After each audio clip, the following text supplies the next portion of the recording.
여러분 혹시 그런 생각 안 해보셨어요? 정말 거대한 기업들이 원대한 꿈을 어떻게 현실적인 숫자로 만들어내는지. 오늘은 바로 그 얘기, 기업의 기획과 예산이라는 거대한 조직의 심장부, 그 핵심 엔진의 세계로 한번 들어가 보겠습니다. 생각해보면 진짜 신기하지 않나요? 직원만 수천, 수만 명에다가 부서는 또 얼마나 많아요. 다들 자기 일을 하는데 어떻게 이 거대한 배가 한 방향으로 갈 수 있을까요? 이 엄청난 혼돈을 질서로 바꾸는 그 힘. 네, 바로 그게 오늘 우리가 파헤쳐 볼 주제입니다. 그 비밀은 바로 기업 플레이북이라는 것에 있습니다. 이게 뭐냐면요. 비유하자면 이런 거예요. 나 팔에 가서 멋지게 휴가 보낼 거야. 이건 그냥 꿈이잖아요. 이걸 진짜 현실로 만들려면 항공권 끊고 호텔 예약하고 하루에 얼마 쓸지 예산 짜야 하죠. 바로 그거예요. 추상적인 미션을 실행 가능한 손에 잡히는 예산으로 바꾸는 과정. 그게 바로 플레이북입니다. 자, 그럼 이 플레이북 첫 장부터 한번 같이 넘겨볼까요? 모든 계획의 뼈대, 그 계층 구조부터 살펴보겠습니다. 기업의 모든 기획은요, 이렇게 위에서 아래로 내려오는 하향식 구조를 가집니다. 맨 꼭대기에는 우리의 존재 이유는 무엇인가 같은 아주 철학적인 미션이 있고요. 한 단계씩 내려올수록 그래서 뭘 할 건데, 어떻게 할 건데 하는 아주 구체적이고 현실적인 전술로 바뀌는 거죠. 이런 뼈대가 제대로 서 있지 않으면 그 거대한 조직은 그냥 방향 없이 떠다니는 배나 마찬가지가 될 겁니다. 자, 이제 좀 더 큰 그림을 그려볼 시간입니다. 우리 회사가 앞으로 어떤 길을 갈지 가장 중요한 선택을 내리는 단계, 바로 전략 분석으로 들어가 보죠. 어떤 전략을 세우든 일단 여정을 떠나기 전에는 지도를 펼쳐봐야겠죠? 그 지도가 바로 수원 분석입니다. 먼저 우리가 뭘 잘하고 뭘 못하지? 하는 우리 내부의 강점과 약점을 아주 냉정하게 보고요. 동시에 밖에는 어떤 기회가 있고 또 어떤 위험이 도사리고 있지? 하는 외부 환경, 즉 기회와 위협을 제대로 파악해야 합니다. 그래야만 어디로 가야 할지 또 어떤 길은 절대 가면 안 되는지 알 수 있으니까요. 여기서 정말 재미있는 게 전략에는 크게 두 가지 길이 있다는 거예요. 하나는 원과 위. 이건 뭐냐면 그냥 가장 싸게 만드는 겁니다.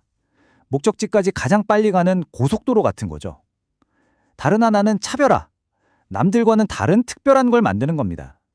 시간은 좀 걸려도 경치 좋은 해안도로를 달리는 것과 비슷해요. 어떤 길을 선택하느냐에 따라 회사의 운명이 모든 게 달라지는 겁니다. 보통 큰 회사들은 제품이 하나가 아니잖아요. 여러 사업을 동시에 하는데 이 BCG 매트릭스가 바로 한정된 자원을 어디에 쏟아 부을지 알려주는 나침반 같은 역할을 합니다. 예를 들어 코카콜라 클래식처럼 시장은 더 안 커져도 꾸준히 현금을 벌어다주는 효자 상품, 이걸 캐시카우라고 하고요. 잘 될지 안 될지 아직은 잘 모르겠는 신사업은 물음표겠죠. 반면에 성장도 못하고 돈도 못 버는 사업은 과감히 정리해야 하는 개로 분류하는 겁니다. 이렇게 해야 자원 배분을 효율적으로 할 수 있죠. 자, 좋습니다. 지금까지 정말 멋진 전략들을 이야기했는데 그래서 이걸 어떻게 현실로 만들죠? 그 답이 바로 예산입니다. 예산이야말로 우리가 그린 그 멋진 전략이라는 청사진을 실제 돈, 즉 숫자로 바꿔주는 가장 강력하고 중요한 도구인 셈이죠. 근데 예산이라고 해서 그냥 돈 들어오고 나가는 거 적는 용돈 기입장 같은 게 아니에요. 잘 짜인 예산 안에는요, 조직 전체를 한 방향으로 이끄는 아주 중요한 세 가지 목적이 숨어 있습니다. 첫째는 목표를 숫자로 바꾸는 계획의 기능이고요. 둘째는 우리가 계획대로 잘 하고 있나? 하고 점검하는 통제의 기능입니다. 그리고 제가 생각하기에 가장 중요한 세 번째 기능, 바로 모든 부서가 딴 생각 안 하고 같은 목표를 보게 만드는 소통과 조정의 도구라는 점입니다. 하지만 이렇게 완벽해 보이는 시스템에도 어쩔 수 없는 약점이 하나 있습니다. 바로 사람의 문제죠. 이 정교한 예산 프로세스를 한 방에 무너뜨릴 수 있는 아주 인간적인 유혹, 과연 그게 뭘까요? 네, 정답은 바로 예산 슬랙이라는 겁니다. 이게 뭐냐면 목표를 좀 쉽게 달성하려고 일부러 매출 목표는 낮춰잡고 비용은 넉넉하게 부풀려서 보고하는 일종의 꼼수라고 생각하시면 돼요. 딱 이런 마음인 거죠. 에이, 목표 너무 빡빡하게 잡지 말자. 비용은 혹시 모르니까 넉넉하게 잡아놓고 매출은 보수적으로 잡아야지. 그래야 내가 편하고 보너스도 받지. 뭐 개인 입장에선 이게 안전한 길처럼 보이겠죠. 하지만 이런 생각들이 회사 전체에 퍼지면 결국 성장의 발목을 잡는 주범이 되는 겁니다. 그래서 공정한 평가가 정말 중요합니다. 관리자가 어떻게 할 수 없는 것들, 예를 들어 본사에서 그냥 너네 부서 임차료 얼마 하고 내려보낸 비용 같은 걸로 성과를 평가하면 안 된다는 거죠. 이게 바로 책임회계의 핵심 원칙이에요. 내가 직접 통제할 수 있는 부분에 대해서만 책임을 진다. 아주 상식적이죠? 자, 이제 흩어져 있던 조각들을 하나로 모을 시간입니다. 최종 결과물인 종합 예산, 그러니까 마스터 버짓을 한번 만들어 보죠. 이 복잡하게 얽히고 설큰 예산이라는 실타래. 이걸 풀려면 가장 첫 시작점을 찾아야 합니다. 모든 예산의 첫 단추. 과연 그게 뭘까요? 핵심은 바로 판매 예측입니다. 옷의 첫 단추를 잘못 끼우면 그 아래 단추는 볼 것도 없잖아요. 똑같습니다.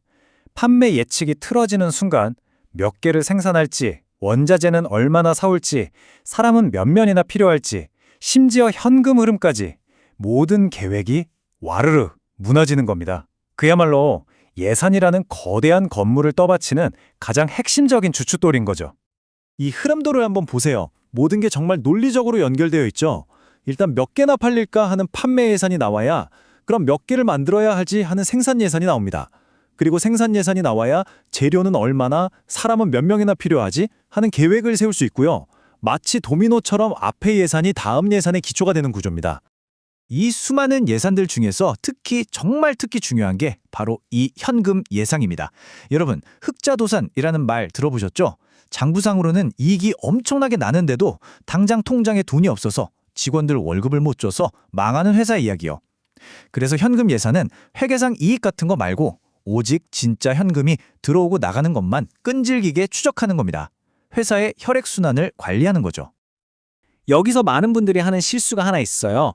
바로 감가상각비 같은 항목인데요. 이건 회계 장부에는 비용으로 잡히지만 실제로 회사 통장에서 돈이 빠져나가는 건 아니잖아요. 이런 비연금 비용을 현금 예산에 포함시키면 안 됩니다. 오직 진짜 현금만. 이게 핵심이에요.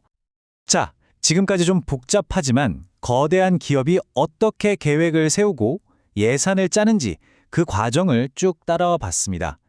그렇다면 이 모든 걸 성공으로 이끄는 가장 결정적인 열쇠는 과연 뭘까요? 아무리 이렇게 정교하게 플레이북을 짜놓아도 결국 이걸 실행하는 건 사람이잖아요. 이 모든 계획이 그냥 책상 서랍 속에 처박힌 서류 더미가 아니라 회사를 살아 움직이게 하는 심장이 되려면 과연 가장 중요한 단 하나의 동력이 뭘까요? 그건 바로 최고 경영진의 확고한 지원입니다. 리더가 이 계획을 얼마나 진지하게 여기고 얼마나 강력하게 밀어붙이느냐에 따라 이 모든 예산은 살아 숨쉬는 전략이 되기도 하고 아니면 그냥 먼지 쌓인 보고서 쪼아리가 되기도 하는 겁니다. 결국 모든 성공적인 전략의 시작과 끝은 리더십에 달려있는 거죠.